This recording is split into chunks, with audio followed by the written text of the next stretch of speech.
Allô, allô, bienvenue dans Soyez ta bise. Tu l'attendais, enfin le retour du podcast qui fait vibrer tes chiffres, qui t'envoûte avec des déductions, qui te guide vers ta réussite financière.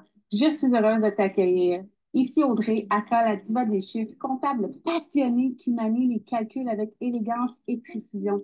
En ma compagnie, tu vas découvrir les secrets les mieux gardés de la comptabilité, les subtilités fiscales qui peuvent changer la donne et les astuces pour gérer mieux tes finances, tant entreprise que pour ta vie personnelle.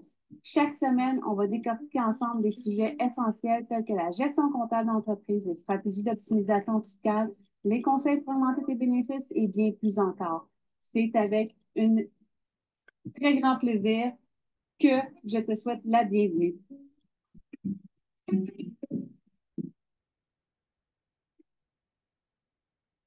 Hello, hello!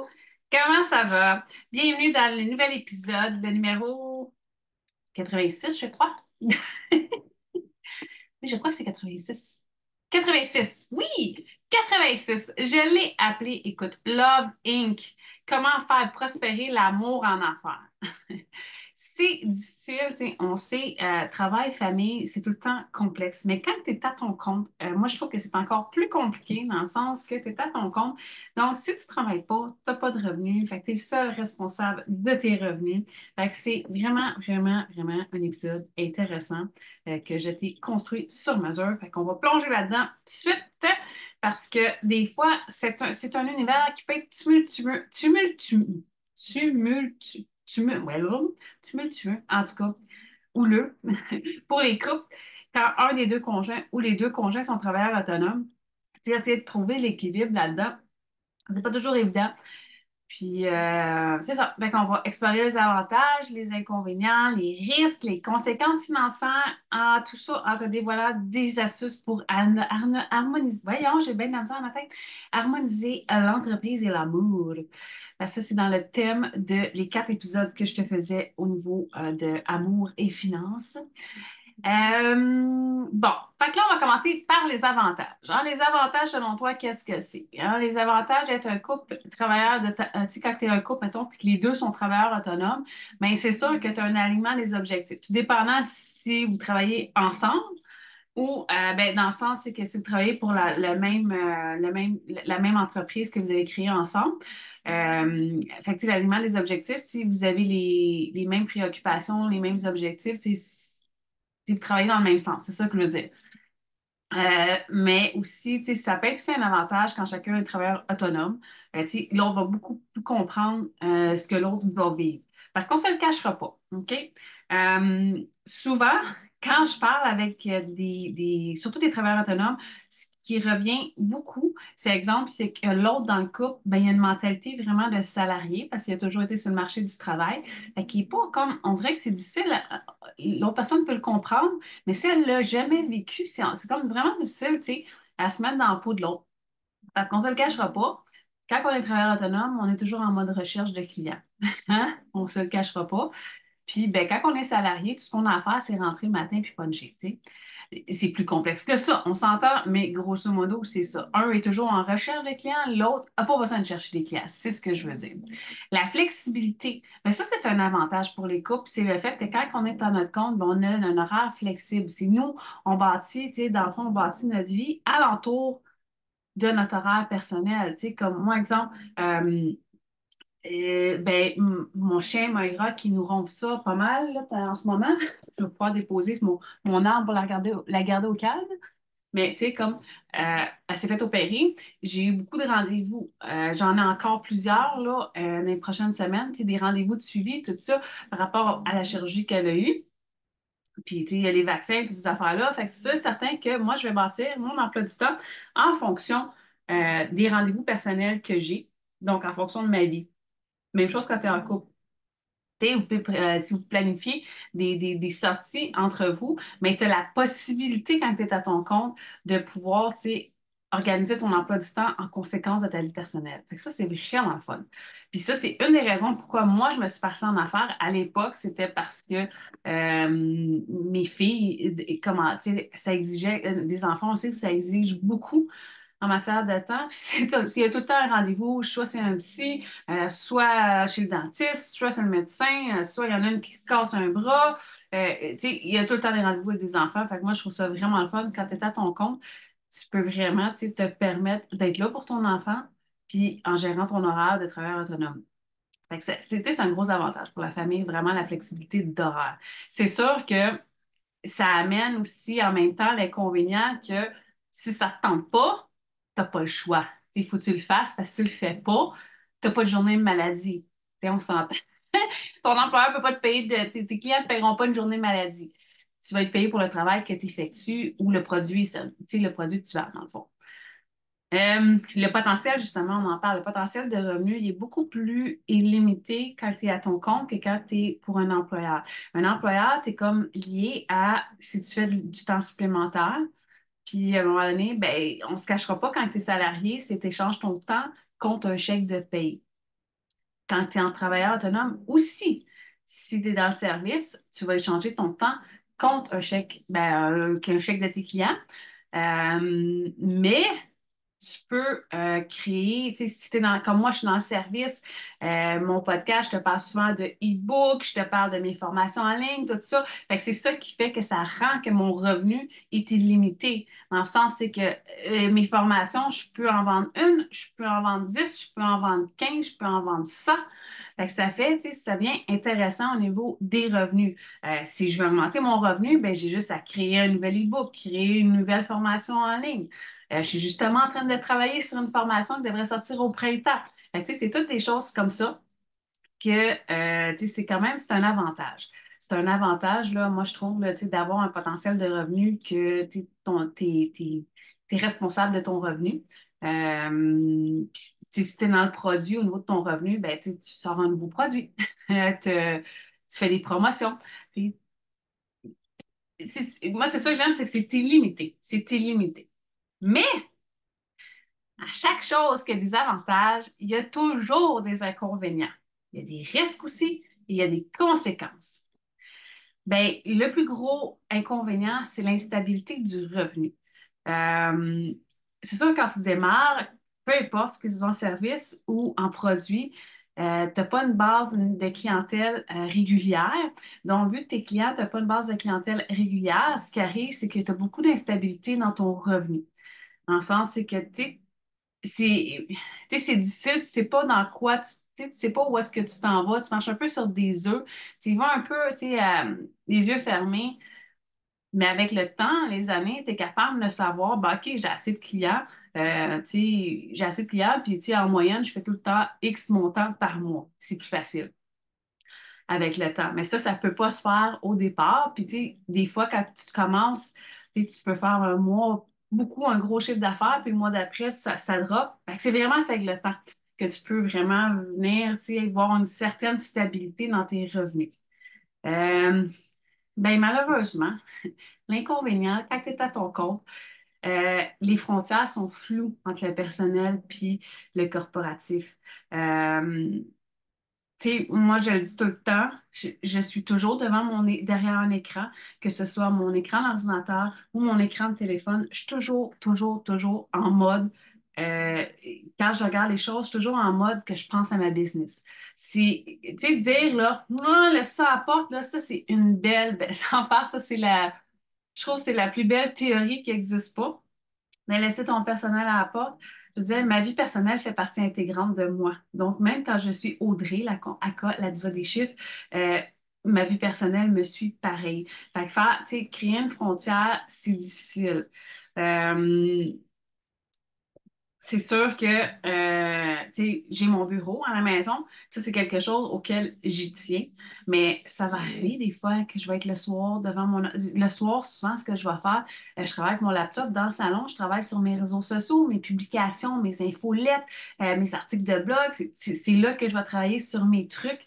Tu sais, tous les trucs, parce que ça, c'est le contenu que je crée. C'est le soir là, que je vais travailler là-dessus. Fait que, tu sais, je suis tout le temps en mode business. Beaucoup, beaucoup, beaucoup, beaucoup. C'est sûr que, tu sais, ça n'empêche pas que tu peux te planifier du temps personnel. J'ai pris des vacances pour la première fois cette année. J'ai pris des vacances dans le temps des fêtes. Ça a fait vraiment du bien de me retirer. J'ai pu lire en masse, j'ai pu faire du sport en masse, j'ai pu écouter la télé en masse. J'ai fait, tu sais, vraiment, tu sais, ce que j'aimais comme il faut. Euh, un des inconvénients, puis une conséquence inhérente à être en affaires, c'est que tu as des responsabilités qui sont multiples. Encore, ben, tu sais, comme moi, j'ai des sous-traitants. Fait que mes sous-traitants, ben, veulent pas, il faut que je les encadre. Tu sais, c'est bien beau de dire je délègue, mais il faut que j'encadre pareil. Tu sais, t'as beau dire, OK, je vais lui déléguer ça, mais des fois, tu sais, as un suivi à faire. Tu sais. Moi, j'ai toujours dit, par contre, avec mes travailleurs autonomes, que, tu sais, j'engage des travailleurs autonomes. C'est parce que je veux qu'ils soient autonomes. Ils sont autonomes, mais ils ont quand même besoin, tu sais, d'une approbation de ma part. Fait que c'est sûr que ça, veux pas, ça reste que c'est une responsabilité. Vu que je suis à mon compte, ben, j'ai la responsabilité moi-même de faire les suivis avec mes clients. J'ai la responsabilité, tu sais, de vérifier que mes clients me payent à temps selon les ententes. J'ai la responsabilité de payer mes fournisseurs selon les ententes. Tu sais, c'est toutes des responsabilités que c'est important. J'ai la responsabilité de toujours aller me chercher des nouveaux clients, d'agrandir mon cercle mon réseau de contacts. Tu sais, fait que c'est quand même, je te cacherai pas que des fois, c'est stressant. C'est stressant parce que, c'est comme souvent, dans tous les business, dans le temps des fêtes, il y en a beaucoup qui revisent, qui vont venir faire des coupures. Tu as deux types de personnes. Tu as ceux qui vont faire des coupures dans le temps des fêtes, parce que là, ils veulent comme réduire le budget. Puis tu as ceux qui, au contraire, sont rendus qu'ils veulent déléguer. Fait que tu as ces deux types de clients-là dans le temps des fêtes. Fait que dans le temps des fêtes, tu sais, ça bouge tout le temps. Moi, je le sais, puis ça fait 15 ans que je suis en affaires, ça me fait plus peur. Il y a toujours des clients qui partent dans le temps des fêtes, puis il y en a toujours qui arrivent, des nouveaux clients. Tout le temps, tout le temps, tout le temps, tout le temps. Avant, dès qu'il y en avait un qui me disait que tu sais, il allait reprendre ses affaires ou tu sais, pour justement la principale raison, c'est qu'on veut économiser sur le coût, donc on veut le faire soi-même.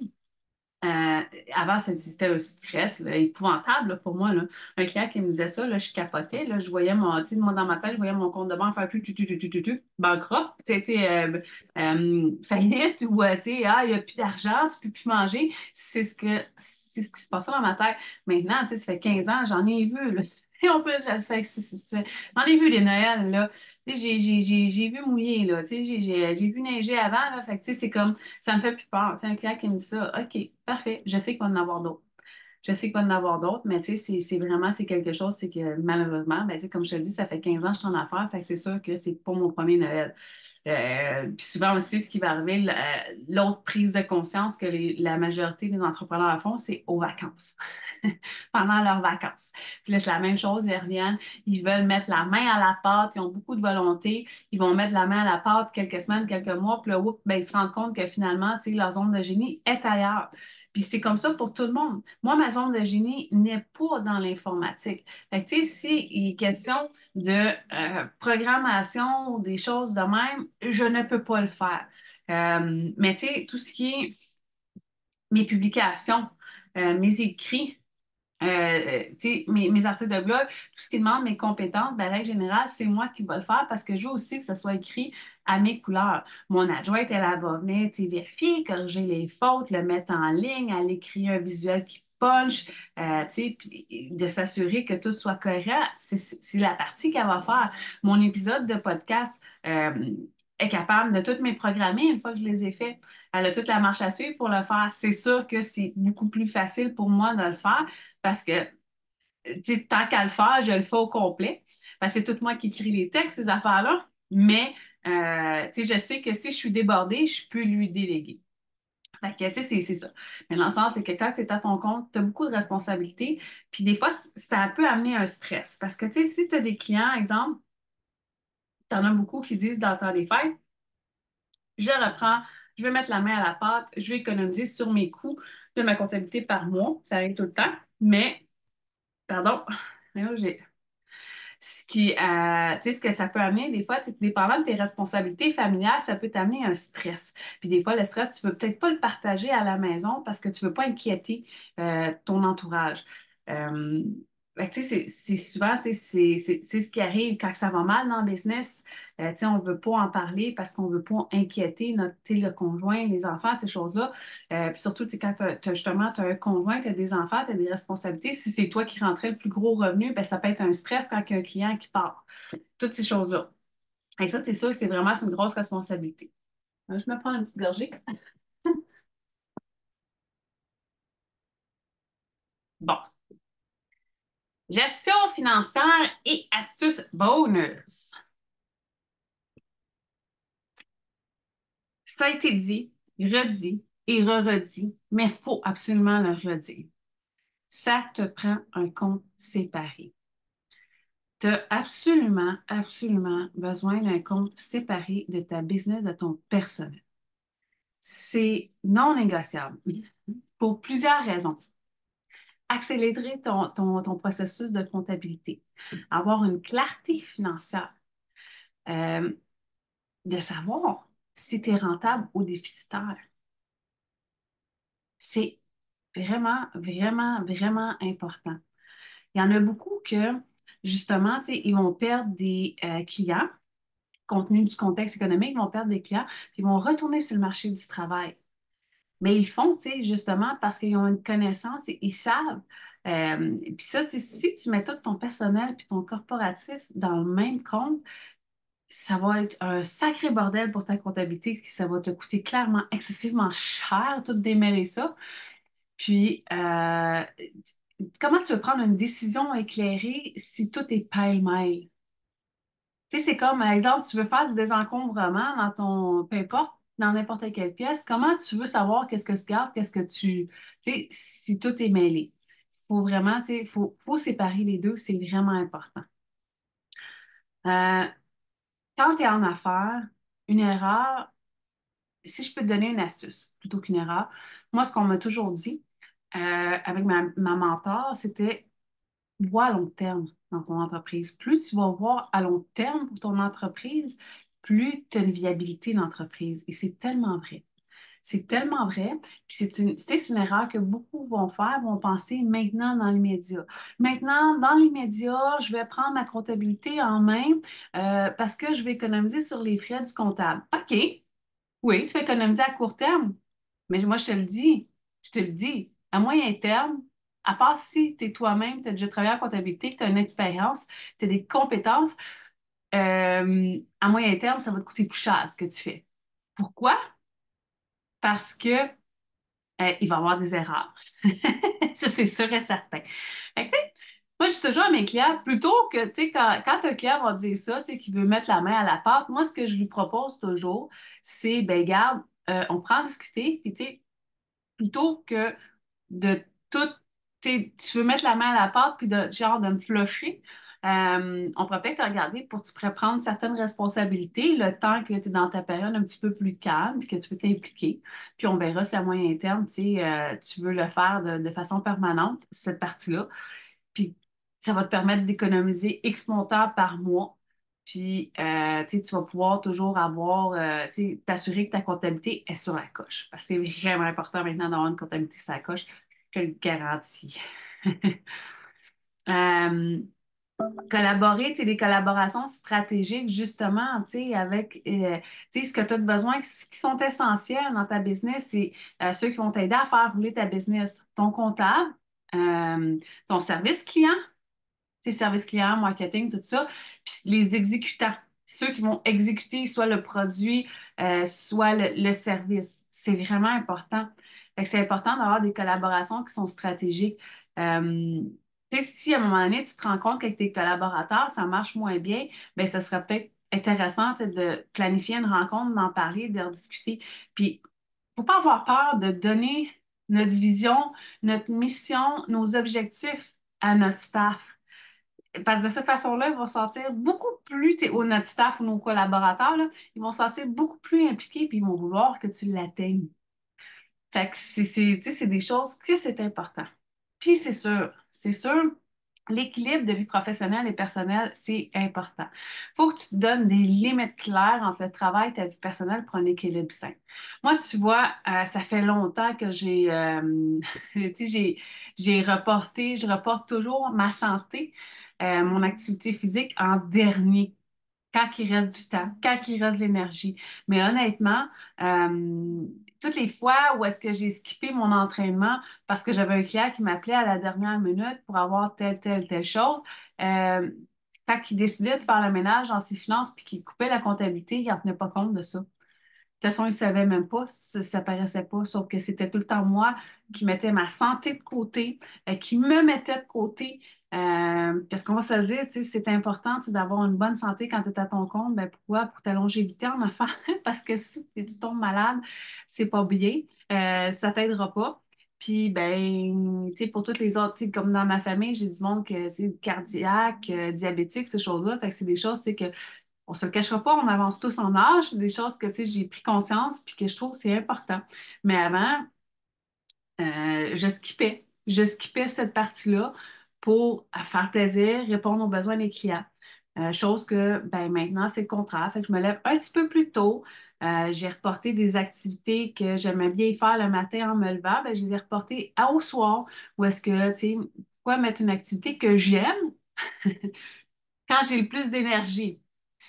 Fait que c'est ça. Fait que c'est un peu ça. Fait que dans le fond, puis c'est important tu sais, de se faire plaisir, euh, de passer du temps de qualité avec notre famille, les conjoints, tout ça. Fait que c'est important d'avoir un certain équilibre, même si l'entreprise prend une grosse partie dans notre vie.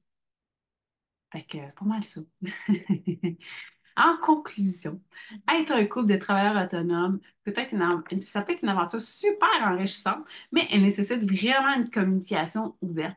Tu sais, c'est important, là, tu sais, veux pas quand tu es travailleur autonome, tu es tout le temps sur ton téléphone ou en arrière de ton ordinateur. Ben, c'est important que ton conjoint comprenne que tu n'es pas en train de niaiser, tu sais, ou de scroller ses réseaux sociaux. Tu es en train de travailler, puis tu sais, de juste dire qu'est-ce que tu fais.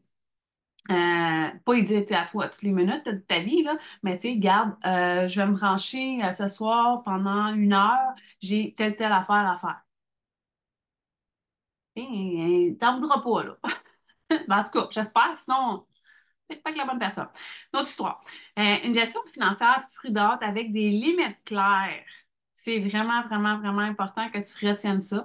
Avec ces éléments en place, un mode de vie peut être la clé d'une vie professionnelle et personnelle réussie. Mais tu sais, dis-toi une chose, il n'y a jamais rien de parfait, puis exige pas la perfection, mais vise plutôt l'amélioration. Sur ce, merci d'avoir été là, puis on se retrouve la semaine prochaine.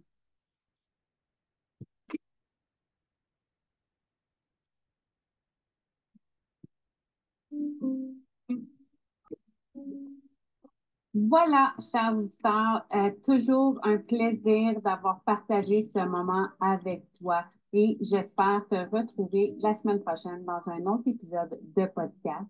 Rappelle-toi que tes finances personnelles et ta comptabilité sont ta priorité et sont le cœur de ton entreprise. En appliquant tous mes conseils, tu seras mieux préparé pour gérer tes finances et ta comptabilité, éviter les écueils courants et merci de m'avoir rejoint. On se retrouve bientôt pour encore plus de conseils financiers et comptables. Prenez soin de ton entreprise et à bientôt.